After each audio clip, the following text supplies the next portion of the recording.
Corona এক ভয়ংকৰ মহামাৰী। ইয়াৰ পৰা ৰক্ষা পাবলৈ ঘৰতে থাকক। ভাৰত চৰকাৰৰ নিৰ্দেশনা মানি চলক। সঘনাই হাত পৰিষ্কাৰ কৰি ৰাখক। নিজে বাচক, দেশ বচাওক।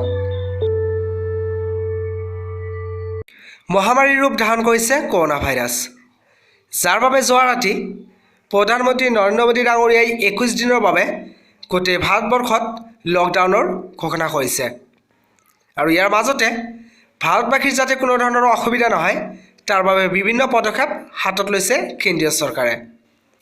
এই বিষয়ে আমাৰ হাতত আছে এটা প্ৰতিবেদন, য'ত উল্লেখ কৰিছে ফোন কৰিলে লাভ কৰিব খাদ্য সামগ্ৰী। ঘৰতে পাব আপোনালোকে এই সামগ্ৰীসমূহ। কি আছে প্ৰতিবেদনত আমি চাই লওঁ আহক। ইয়াত উল্লেখ কৰিছে ফোন কৰিলে ঘৰতে পাব খাদ্য সামগ্ৰী। শীঘ্ৰে গোটেই ৰাজ্যত কাৰ্যকৰী হ'ব এই ব্যৱস্থা।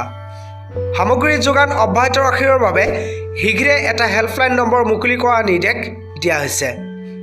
হেল্পলাইন নম্বৰ মুকলি কৰা প্ৰস্তুতি চৰকাৰৰ। ফোন কলতে ঘৰতে পাব খাদ্য সামগ্ৰী।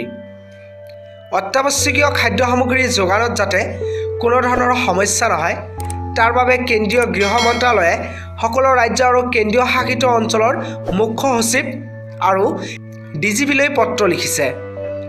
দোকান আৰু বজাৰত যাতে ভিৰ নালাগে তাৰ বাবে দুৱাৰমুখতে খাদ্য সামগ্ৰীৰ যোগান ধৰাৰ সুবিধা কৰিবৰ বাবে নিৰ্দেশ কেন্দ্ৰৰ।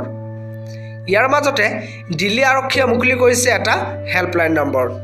শীঘ্ৰে সকলো ৰাজ্যত এই ব্যৱস্থা কাৰ্যকৰী হ'ব বুলি আশা কৰা হৈছে। তো বন্ধু বান্ধৱীসকল, আপোনালোকে প্ৰতিটো আপডেট পাই থাকিব আমাৰ এই চেনেলত। যেতিয়াই এই হেল্পলাইন নম্বৰটো মুকলি কৰিব কেন্দ্ৰীয় চৰকাৰে আপোনালোকক ভিডিঅ'ৰ যোগেদি জনাই দিম। ভিডিঅ'টো ভাল পালে প্লিজ ভিডিঅ'টোত লাইক কৰি দিব। আপোনালোকৰ বন্ধু বান্ধৱী আত্মীয়জনে ভিডিঅ'টো শ্বেয়াৰ কৰি দিব।